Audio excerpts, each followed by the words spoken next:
place at the right time, and I was at the right place at the right time. I was the assistant. I thought, okay, I'm going to apply to be the head coach at Moravian.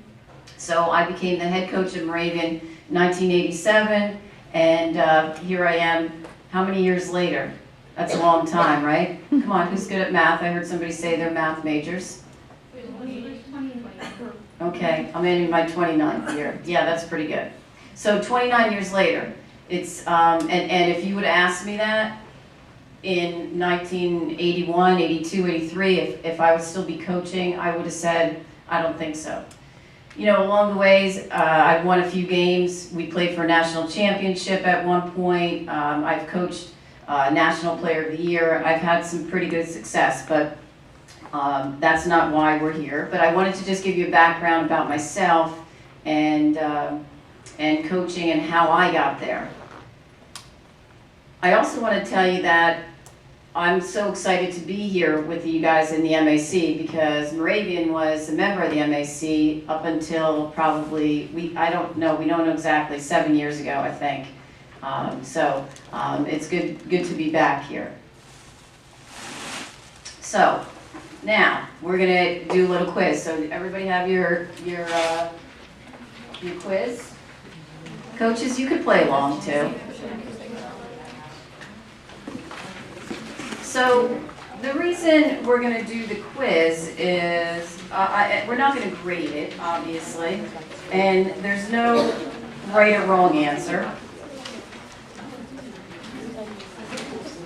But really, the reason we're going to do this is it's going to test your knowledge, your skills, and your ability. You know, to be a coach. So let's go first. How would you describe your ability to teach someone to do something? Are you very good? I can teach fairly well. I'm not very good at teaching. You know, again, I would say if you're not very good at teaching, it's probably not something that you want to do. Are you good at conveying information to others verbally? Just, you can do it yourself. You can mark it down. And it's for your own purpose. I'm not going to come around and check if that's it. So again, you have to be verbal. If you're nervous in front of people, it may not be the job for you. And it can't be usually. Yes, you have to be able to convey information. So how would you describe your ability to listen to others? I pay attention and only interrupt to ask questions. I usually listen well, but my mind sometimes wanders, or I find myself wandering. If you're wandering right now, come on back, all right? So what do you do? And that's the tough thing as a coach because there are a lot of things going on. You got to worry. I'm driving here, I'm thinking about practice. I'm thinking about, should I cut 3 kids? I'm thinking about somebody got in trouble last night at homecoming. I'm thinking about, should I switch my practice at, I can go at 3 on Monday, should I change that, or should we stick at 4:15? So there are a lot of things going on. And you do sometimes, kids come in, I heard somebody say they're coming into your office, they're coming in all the time. Are you listening, or are you wandering? So what do you think is good to be as a coach? Would be number 1, right? I pay complete attention to what you're doing. Okay? How often do you complete tasks on time? That's a tricky one, and those coaches know if you don't complete tasks on time and you get behind, it can be a problem. When faced with a problem, how do you solve it? I go with my first instinct, consider alternative solutions and weigh the positives versus the negatives. I get help from someone who's dealt with a similar problem. What do you guys do? Somebody tell me, what would you do? Come on, don't be shy. I do both the first, the second and third one. Excellent. Anybody else? We're on number 5. Let's see, she was wondering already. So there is no right answer there. Really, you can use all 3 as a coach. Sometimes you got to use your first instinct. I've done that plenty of times in 29 years. I've gone back after a game and said, why didn't I think about that a little bit? First instinct, you got to do it. It happens. There's other times you have some chances to weigh what's the positive, what's the negative, maybe what's the best way. And then there's other times that I'll go to the volleyball coach. I'll go to the football coach. I'll say, hey, what would you do? Or did you ever have this situation? It doesn't necessarily have to be in that sport. So in reality, you have to be able to answer that all three and be kind of flexible. All right, are you good at picking up social cues? Yes, I'm very aware, usually, but sometimes I miss them, or no. It goes with who got up and said you got to know your players. Did you say you were, who got up there in the hats and said, oh yeah, from Messiah, right?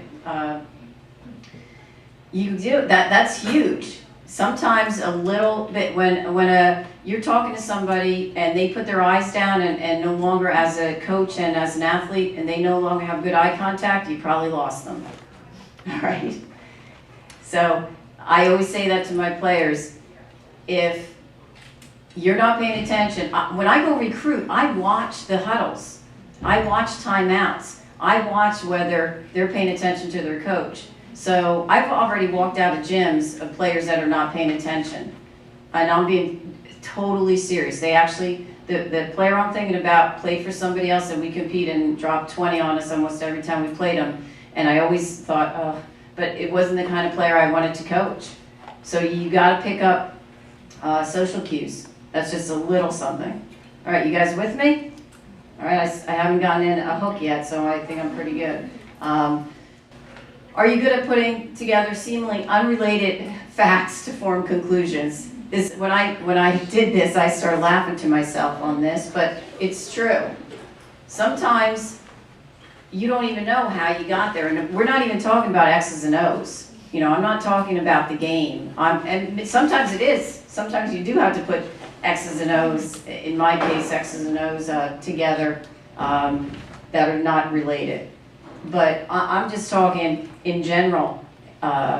So-and-so gets along with that person, but not that person, and why didn't they pass that, or why don't we do, so you do have to be able to do that. I just threw this in to see if you guys are paying attention. Do you participate in the sport you want to coach?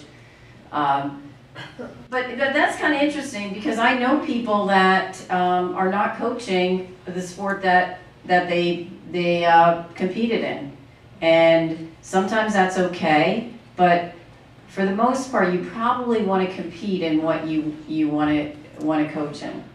So, what statement best describes you? I like taking charge of situations, but I don't think I'm very good at it. I like taking charge and giving directions, and I'm also very good at it. I don't like taking charge and giving directions, although I'm very good at it. I don't like taking charge and giving directions, and I'm not very good at it. So seriously, look at that question. That's, to me, a really good question to ask about, do I want to coach? Because you may want to coach, and that's obviously the topic of my talk. You may want to coach, but maybe when you look at some things, maybe you're not cut out to be a coach, and that's okay. That's why you're here, I'm assuming, to find out if you want to coach and is this for you. So I think that question, when you answer that question, I mean, seriously, everybody, did you answer that question? Because that is going to be an important question to answer to yourself. And I'm sure coaches that are here, if you probably answered that, I don't like taking charge and giving directions, I'm not very good at it, maybe they shouldn't be in the coaching, right? But it's something that we don't do often. We just say, I want to be X or I want to be Y, but we don't know if that's a fit for us. I always wanted to be a lawyer. I don't think that would have been a good fit for me. I think I found the perfect job for me. I think I'm good at that. I can take charge of situations, I can give directions, and I'm pretty good at it. Okay? Just food for thought. Actually, it's always bad to talk right after you eat because people start to go a little bit, but we'll stay with it. The little pictures, are you liking my pictures, you guys? All right, nobody has made a comment. So this picture actually is from a Final Four at a K-Yow Pink Out event, and you guys probably recognize Janice Luck is in there, Rachel Weinstein that coached at Albright as well, the F&M coach, and I'm not sure. Oh, they're my assistants. Okay. I was thinking I put other coaches in there and they're my assistants. That's good, right? I'm glad all the coaches got a kick out of that. All right, some more questions. How much do you know about the sport you want to coach? You got to know the rules, all right? If you say, I know some basic rules or I don't know much about it at all, it's a problem. You got to know the rules. I liked when lacrosse players said, oh, they're changing all the time. You got to keep up with it. Hey, in basketball this year, we're going to 4 quarters. We're shooting no 1-on-1s. I got to keep up with the rules. How am I going to coach my team if I don't know the rules? Players ask me a question. Oh, I'll get back to you. I'm not sure about that. So, again, maybe it's not for you. Maybe you don't want to know the rules. I don't care. I just want to play. You got to know the rules of your sport. When you're expected to do something or be somewhere, can others count on you? Always, usually, I try, but something always happens. All right, this is a perfect example of can we count on you? You're here now, all right, and some other people are not here, and to me that says a lot about you guys that are here now, because you want to be. Hey, you were expected to be here. You're here, and again, that goes with coaching as well. That's tough. I have scheduled tomorrow, I'm supposed to be meet with 5 different people within like 5 minutes apart from each other. They're counting on me to be there, so I got to make that happen. I have to be there. Which statement best expresses your opinion about honesty? I threw this in, which you got to be honest, and that's tough sometimes as a coach. Honesty is always the best policy. If I do my job, why should it matter if I'm honest? All right. If you have that feeling, again, you should rethink why you want to coach. All right. Okay. If you look really hard in this picture, you'll see me. This is my high school softball team. So I just thought that would be fun. Don't look too hard though, really. Do you want me to? I'm not saying. I'll give a bonus prize. I'll give you an extra pumpkin roll. We have prizes in the back if you want to get one out. Okay. If anybody could find me, I will give you. Where am I? Where am I? 25. No. No. You can't see my number. I'm really short. I hear somebody say that she's really short. That hurts. That hurts. All right. Okay, let's come on back. No, all right. Yeah, you guys, you're gonna be on to that one right there. Okay. I didn't think that picture would be that big a hit, but all right, let's come back to the questions. If you're faced with a problem that seemed almost impossible to solve, what would you do? Keep plugging away? After all, you said almost impossible, or I'd work on it a little while, but I wouldn't waste too much time. You did say it was almost impossible. So those 2 answers are kind of interesting. Let's look at that. One is in a positive way, and one is kind of in a negative way. You see that?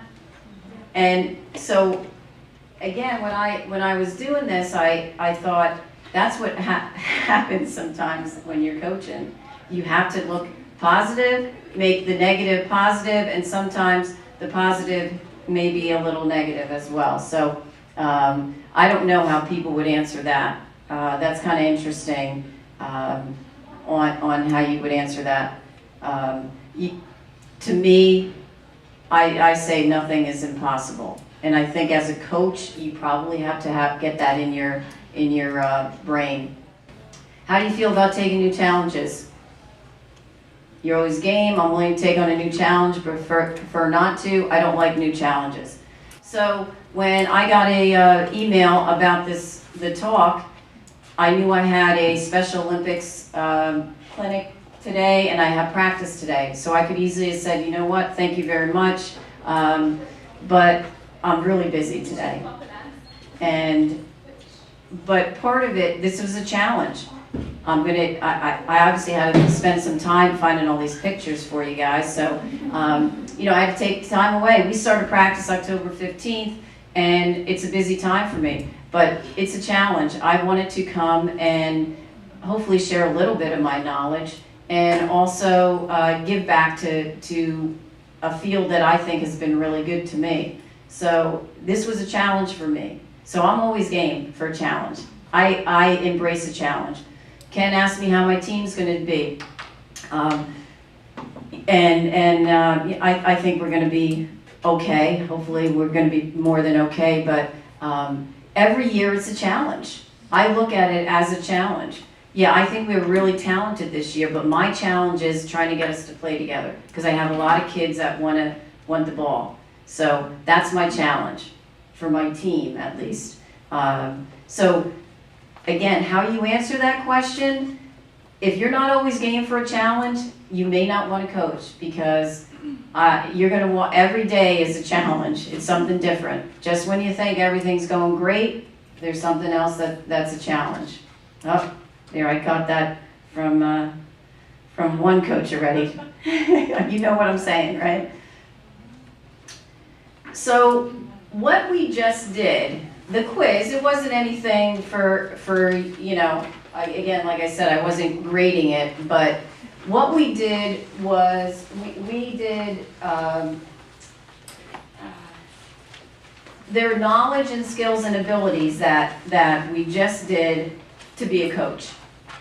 But to me, what is the most important thing is the mission statement. What is your mission statement? And I just pulled this up. I actually just Googled a day in a coach's life.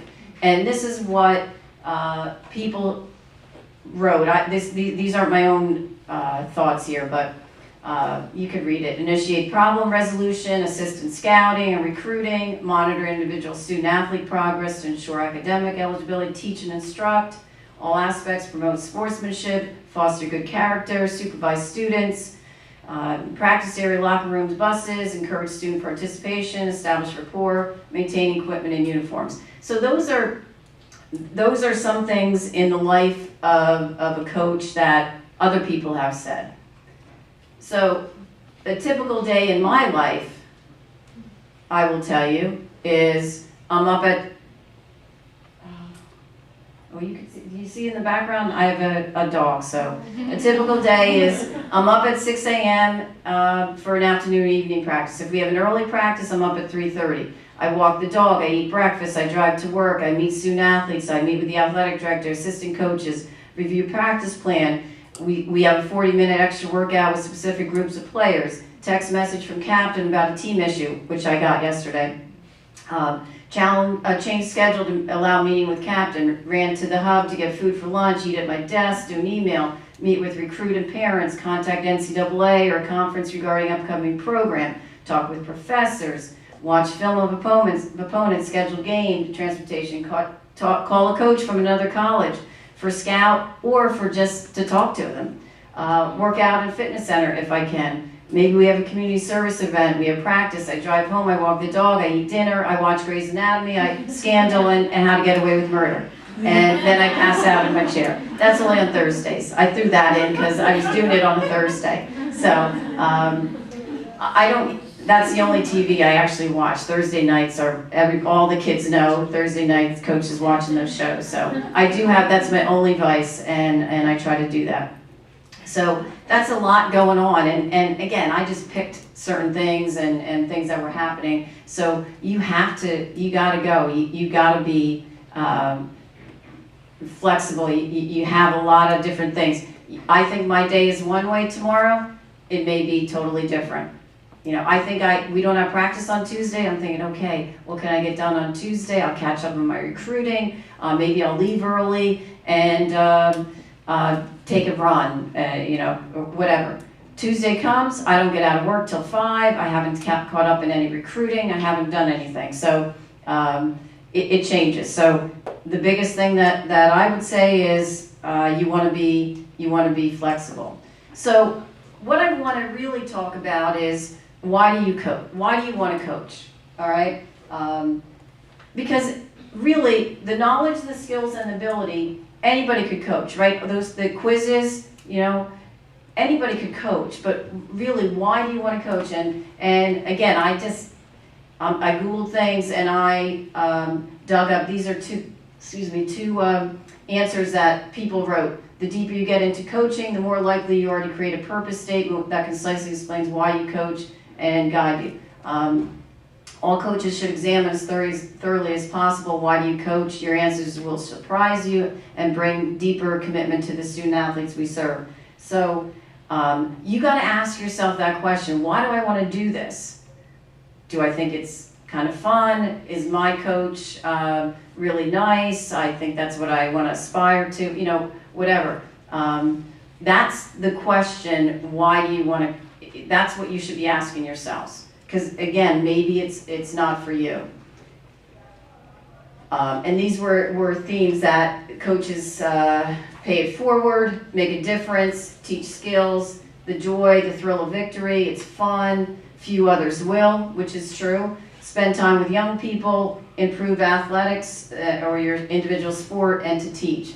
So those were themes of why other people want to coach. This is why I coach, and kind of bring it all together. First, I coach because I want to win. I love the thrill of victory. I won't deny it. That the slide on the right was after we won a conference championship. I like to compete. And if you want to get into coaching and you don't want to win, if you go, oh, that's secondary, then you shouldn't be in coaching. And I'm not saying, and I say this all the time, I'm not saying I think we should win every game. Well, I do think we should win every game, but you got to want to win. You got to instill that into your athletes. So I coach for the thrill of victory. And I would assume that most of the coaches here will say the same thing. There's nothing better. But you also have to know that you're not going to win every game. And you're not going to win everything that you do in life. You know, there's going to be ups and downs. You know, one of my players got in trouble last night. We're going to have a discussion today. She's upset. She's crying. Oh, I messed up. You're going to mess up.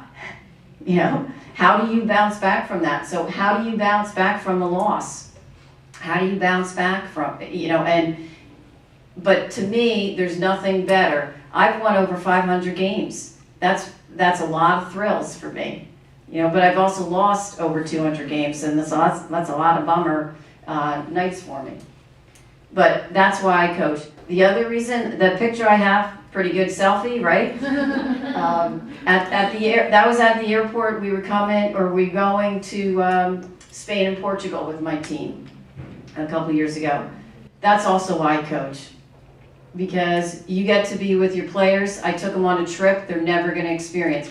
Some of you will go to Europe on your own, with your families, a friend, but when you go with your team somewhere, have anybody here gone with your team anywhere? There's nothing like it. There is absolutely nothing like that. You learn about each other. You do things with each other. You compete. You know, that to me is why I coach. Not always to go to Europe, but you understand, to do things with my players and get to know them. I also, yesterday was homecoming at Moravian, saw a ton of people that I coached, some that I didn't coach. And that's what it's about. It's about forming relationships and you know, establishing that with freshmen, and you see how they mature as adults.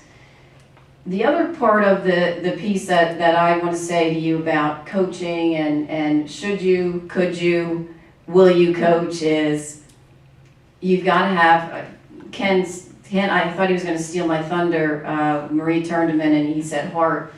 You have to have a passion. you absolutely have to have a passion for coaching. Not just your sport, all right? Not just your sport, you have to have it for coaching. I have learned from CYO coaches. I was just at the Lafayette of Holy Cross field hockey. My niece plays for Holy Cross. I watch the coaches. You know, I watch them at timeouts. Now, is field hockey and basketball? I mean, hey, they're both coaching. I watch high school coaches. I'll turn on the WNBA. I'll turn on the NBA. I watched Penn State, Michigan volleyball the other day, and I was watching, Penn State was losing. I was watching, I can't think of his name, the head coach at Penn State, but Russ Rose. Thank you. Good. We didn't even plan that. Russ is an awesome coach, and they were down, and I wanted to see what he was doing. He never yelled at his players. He never got upset, and I was thinking, oh wow, that's pretty impressive, you know. He just was calm and cool and whatever. So you're constantly learning, and that to me is what you have to be open to learn. You've got, when I walked into your little seminar, I was learning. I was thinking, that's a good point. That's interesting. You know, so when the quiz, when I said you got to be able to listen, that's what it's about. It's about learning. But the most important thing is you got to have that passion, and that's what I have. And when I lose that, I'm not going to be coaching anymore. A lot of people say to me, how long are you going to coach? You know, you've been doing this almost 30 years. And I said, as soon as I lose my passion, I'm not going to coach. And I still have my passion. And probably if we stop winning as well, I guess that would help. No, I'm kidding. So let me ask you guys, why are you here? Somebody tell me why you want to coach. Come on. It's not that hard, right? I want to stay involved in my sport now that I can't play or don't have a playing career. Okay, good. Yes.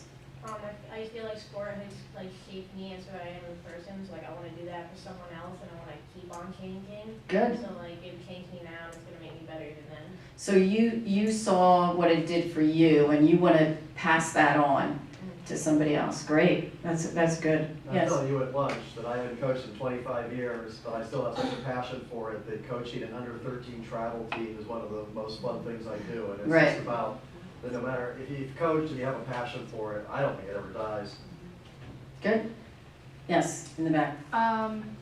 The work you put in that leads up to like a winning season, like all that hard work, it pays off, and I want to like pass that down to future athletes. That their hard work is going to pay off eventually. That's a great point, because sometimes as a coach, you think you're doing all this stuff, is it going to pay off? So yeah, when you see it paying off, it's an awesome feeling. That's what I said about that thrill of victory. It's like, oh, okay, all that film, all those worries, yeah, that's awesome. Somebody else? I've had crappy examples of coaches, so I'd like to decrease that for other athletes. Okay. Hey, I love your honesty. Hey, that's very true. You know, my first 3 years at college, my coach was not. I didn't think we come in at halftime and she would say, "Okay, what do you guys want to do?" And I always thought, wait a minute, should she be asking us what we should? I mean, sometimes you want to talk to the players that way, but for the most part, so that's a great point. Sometimes coaches teach you what maybe you want to do something different than that. If they're always yelling at people and putting them down, that's a great point. Good job. I think just along those same lines as far as seeing what the end result is going to be, but I think for me as a coach, the most rewarding thing is to see my players develop from the time they get there as a freshman to the time they graduate. Absolutely. Absolutely. Anybody else? So I think what you want to do, I mean, you still have a couple sessions, but what you want to do is think about, why do I want to coach? And do I have the passion to do this? And maybe just glance back at that quiz every once in a while and say, you know, do I hold those qualities, you know, as a coach? Two quotes I want to leave you with. One, and this is on my, if you go to my email, it's my signature, and certainly any of you guys can email me at any time. Success isn't permanent and failure isn't fatal. So I should say that to young coaches all the time. Don't get too high on the highs and don't get too low on the lows. You're not always going to be successful, and even if you get into coaching or not, you're going to have some really good days and you're going to have some not so good days. Just remember that success is not permanent and failure is not fatal. So if you lose, if things don't go your way, it's not fatal. You bounce back. And then this was kind of funny. I was on Twitter. Yes, I'm pretty good at that stuff. But John Gordon, I know probably some of the coaches have used John Gordon, Energy Bus, and maybe some of the players, your coaches have used that book. But this is what popped up on his Twitter feed last night. I was just at about 10:30 last night. If you do not love it, you will never be great at it. Do what you love what you do. And I thought, oh, perfect. It's perfect for today and my talk. If you do not love it, you will never be great at it. Do what you love what you do. And that was from John Gordon, who's he's a motivator and team builder and all that kind of stuff. So I hope I gave you a little bit. If nothing else, hopefully you enjoyed my pictures at least. Please, if you guys have any questions, I probably can top anybody in this room with things that have happened or things I've gone through in the coaching world. So you guys have any questions? No question is too. Another question, but you talked about winning, and obviously we all like to win. And then in Division III, there's this whole concept of a good experience that wears that way. And then you hear, well, the only reason he keeps his job is he wins. Maybe talk a little bit about winning basically protects you, even though you're not necessarily you're not honest, you're not some of those things. Yeah, that's a really good point, and I go back and forth with that with a lot of my colleagues, and some coaches win and they're not good people, and that's tough. I think at Division III, there's some coaches that don't win a whole lot, but they're really good people. So it's a tricky thing to manage and to try to figure out. If you can get the two of them together, obviously it's a great combination. If you can win a few games and be a good person, I think in answer to your question, to me, you got to be a good person first and foremost. So you who said, you had crappy coaches or whatever you said, you want to be a good person, because that at the end of the day, when you lay your head down, does it matter if I'll use Del Valle since if they beat me? Yeah, well, ultimately on my record it matters, but did I do the best I could to get that team ready? Did I make the best decisions during the game? And was I a good person to my players? And I think that's, to me, is the most important thing. You got to be a good person first. Yeah, there are some coaches that win a whole lot and maybe don't do it the best way. But I think if you want to feel good about yourself in here and when you're alone, and you got to be a good person. That's a great question and good comment. Yes. So I know we're talking about winning and how everyone likes to win. So after a big game and you guys lose and it's goes into overtime, what do you say to your team after the game? What would you suggest you say to them? Because I know you don't want to portray that winning's everything, but I know they're going to be upset. Right. What would you suggest to say? I would say, I usually go in and say it was all your fault. We lost. One of my coaches, a good friend of mine, we call each other up and we'll say it was all coaching if we win, and then if we lose, we go, those gosh darn kids, Good. I'm glad the coaches got a chuckle out of that. It's tough. It's tough to talk to your team after you lose, especially in a big game. The toughest thing that I ever did was we lost in the national championship, And, you know, it was tough. It's still tough when I think about it. It's a hard thing because we're all competitors. If you're playing, everybody wants to win. I think what I use most of the time, and I usually do this pre-game, and I will say, we're going to try our hardest. We're going to stick with the game plan, whatever that would be. If you know you went out and gave 100%, and you come back in this locker room and you feel good about yourself, that's all you can do. Because sometimes the other team is just better than you. You know, sometimes we're not as talented. And, you know, I don't usually say that to my players after we lose. Well, they were more talented than us, but we gave it all we got. What's hard is when you know that we didn't play that well, you know, and maybe, you know, I'll use this since there's 5 of you right here. Maybe you two were just not really interested in playing that day, or you were tired, and those three were real. I'm talking about basketball now, obviously.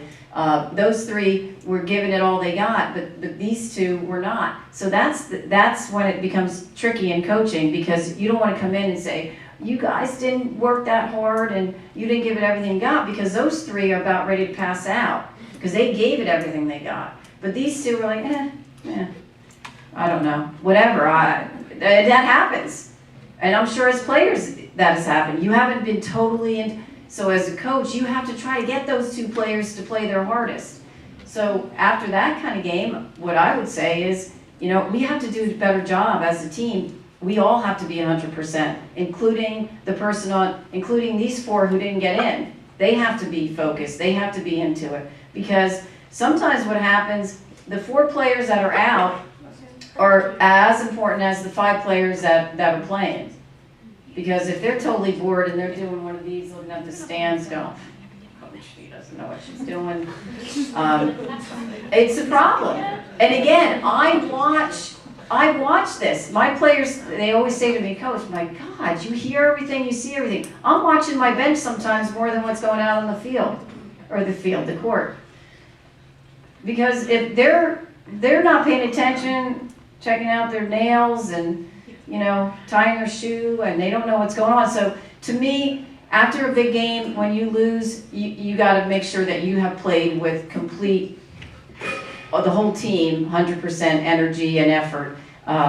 And sometimes I've already gone in and said, you guys, we played great. We played hard. You know, they just made a shot there at the end, or they did one thing better. But you usually, from a coaching perspective, you probably could find some things that you didn't do as well as you could have. You know, but in the moment, you don't want to go too crazy on, you know how you guys feel after a game and you gave it everything you got, and if your coach is screaming at you and yelling at you, it doesn't really help you out. You know, you want to feel, hey, yes, I gave it all I got, but maybe we have to work on our foul shooting. Maybe we have to work on that. You know, yesterday at the game at Lafayette and Holy Cross, the field hockey game, I thought Lafayette should have won that game. I didn't think their corners were that great. So to me, they should work on their corners next week or whatever. They were dominating the game against Holy Cross, and Holy Cross scored on two breakaways because their corners, they missed their corners, and they just went flying down the field and had a 2-on-1. And so I'm thinking, oh boy, as a coach, I'm going to work on my corners. So that's something that you could talk about as well. Yes? Kind of go along with that, I think I've had coaches who just don't say anything after, and that's almost worse than... Yeah, it's hard, because some coaches will be like, I don't even want to talk to them, you know.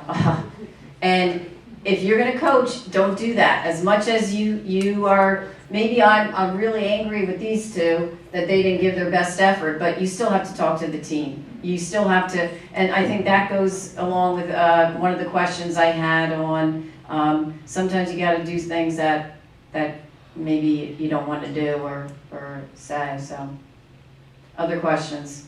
Yes? What aspects of coaching have you seen or do you feel that young coaches are ill-prepared for? Good question. We have a lot of young coaches at Moravian now. We just started lacrosse programs, and we hired a a couple young coaches, and a lot of them come into my office and talk to me, and this is what I say to them all the time.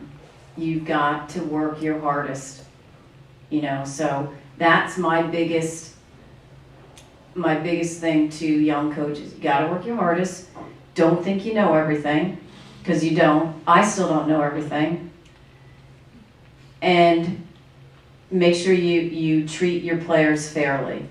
Because I watch some coaches, young coaches especially, and they have a tendency to not. It's easy to work with really good players. It's easy because they're good and they can do it, but it's harder to work with maybe some players that need extra work, or maybe don't have a great attitude. So that's what I always say to them. Try to treat everybody fairly. And I use my quote a lot to them about success isn't permanent. I see a lot of young coaches come in, win a couple games, maybe win a championship their first or second year, and they're extremely cocky.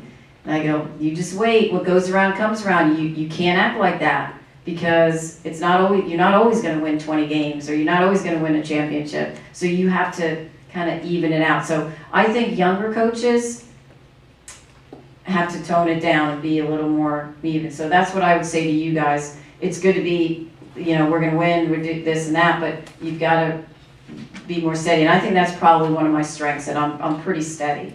And obviously I've lasted this long, so I've been pretty steady, but yes. Yeah, I think just to add along to that, coaching aspect is one piece of it, but you have to have horses in the barn too.